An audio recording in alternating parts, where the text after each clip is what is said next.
There, a painless death awaits him who can no longer bear the sorrows of this life. Whether that describes Arjun Devraj's imprisonment on Carcosa or not, players will have to fight when Saros launches on April 30th. As much as it borrows from Returnal, it builds on those systems to deliver what could be a truly astounding rogue-lite bullet hell experience. Let's dive into 15 more things that you should know about it, starting with Safe Passage. The good old days when you could progress from one biome to another in sequence. No quitting and having to repeat it all from the beginning, and don't even think about those shortcuts unless you're really good at dodging. Of course, Saros takes a different approach. After clearing a biome, you now return to the Passage, the new hub where members of Echelon 4 hang out. Why the change? Well, to encourage another run. As lead game designer Abibi Tanari explained to Games Radar, I appreciate having that beat to go back to the Passage, talk to some people, get a bit more of the story context, and that allows me to just get into the headspace of going back out there, right? That's reinforced by the armor matrix to get a bit stronger, and then you feel like, yeah, I'm ready for another run. It also helps the story as Arjun gradually descends into madness. Fast travel. What if you die from the second biome afterwards, and then die again because second chance can carry many things, but not you? Simply fast travel back from the Passage. As long as the biome is unlocked, which happens after clearing the previous biomes, you can go straight to it. And since there's no pressure to progress to the next biome, like in Returnal, you're not at a distinct disadvantage from failing to go through everything before. That said, if you want another run through Shattered Rise to gather Lucenite and unlock more upgrades, go right ahead. Side objective. Revisiting biomes also affords a chance to collect various kinds of logs, text, holos, audio journals, the works. Beyond just collectibles, these will help you learn more about Carcosa, the findings of the previous echelon sent by Soltari, what ultimately happened to them, and whether there is an escape from the sun.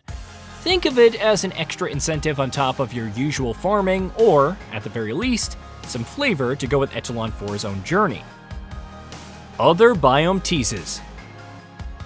Thus far, we know of two biomes, Shattered Rise and the Ancient Depths. The former is a mix of rock faces and monoliths, while the latter appears to have been a factory that buzzes to life with hostile robots.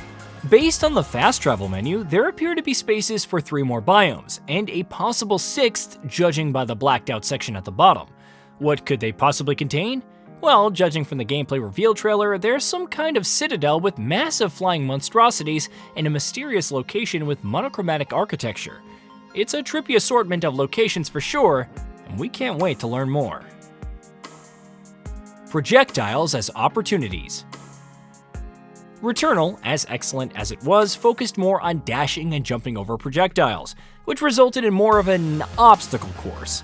With Saros, Housemarque wanted to create a playground. As creative director Gregory Loudon told the PlayStation blog, "We wanted to make projectiles opportunities. That's very much apparent with the addition of the Soltari shield and power weapon. You could play things defensively, and on many occasions that may seem like the safest plan, but you're rewarded for being aggressive. Just remember not to get caught out. The shield doesn't last forever after all." Complex bullet patterns. If this were just a game about absorbing the blue bullets, dodging the red bullets, and crying at the yellow bullets, but not for long, more on that later, it could become a little one-note. However, like any good shoot-'em-up or bullet hell title, bullet patterns are complicated. Take the Bastion. It unleashes a laser with blue bullets spiraling around it. I assume that sticking close to the edge and absorbing them is a great way to feed the power weapon, but one wrong move and you could be in a world of pain. Similarly, elites will alternate between different types of bullets, encouraging you to improvise, adapt, and overcome. Or, die trying. Mandated suffering. The Eclipse is more than just an edgy red filter over Carcosa. It completely modifies the world and its enemies, upping the challenge beyond what you've already dealt with.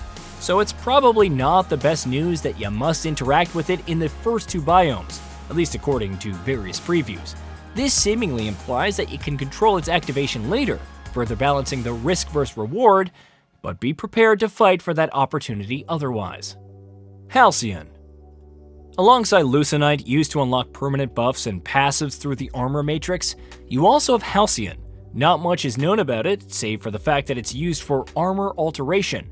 But when Saros was first announced, Housemarque mentioned suit upgrades. The PlayStation blog then noted in its impressions that it can unlock the ability to parry. Given that they're available in limited quantities per biome, you have to wonder how significant the other upgrades may be.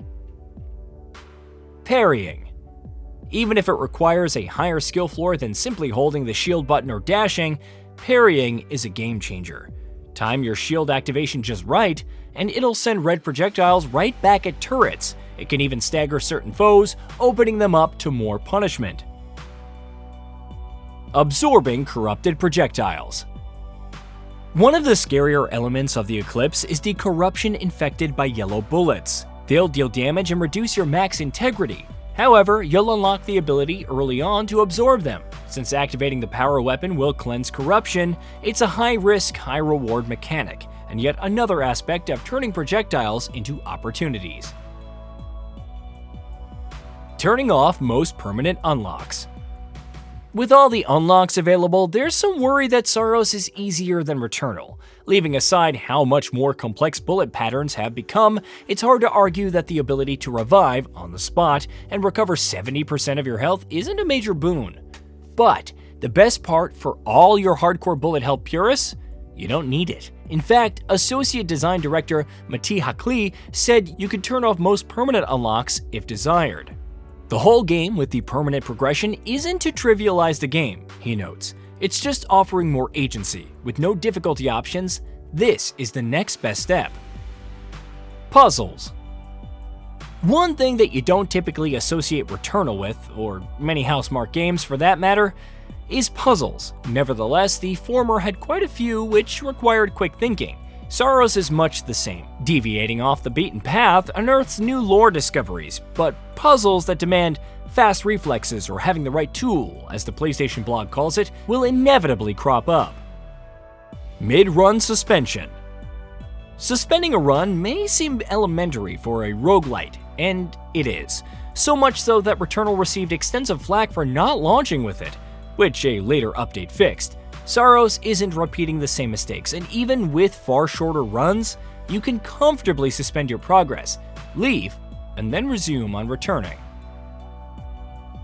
Multiple save slots. Another excellent quality of life feature is having more than one save slot. No more having to delete your progress to re-experience the story, or to embark on a new zero upgrade, zero death challenge run. Again, extremely elementary for the genre, but the fact that it's another lesson that Housemarque learned from Returnal is worthy of praise. 48 hours early access. If you can't wait to play Saros when it launches later this month, you can always pick up the Deluxe Edition. It offers 48 hours of early access to the base game, and even includes the Onryo armor, Astra armor, outfits based on some familiar heroes. They may not provide a power advantage, but at least you'll look even better while dying. Hey, did you know that we at GamingBolt upload new videos every day? Stick around, drop a like, subscribe, and hit that bell. And let us know what kind of content you'd like to see in the future with a comment below.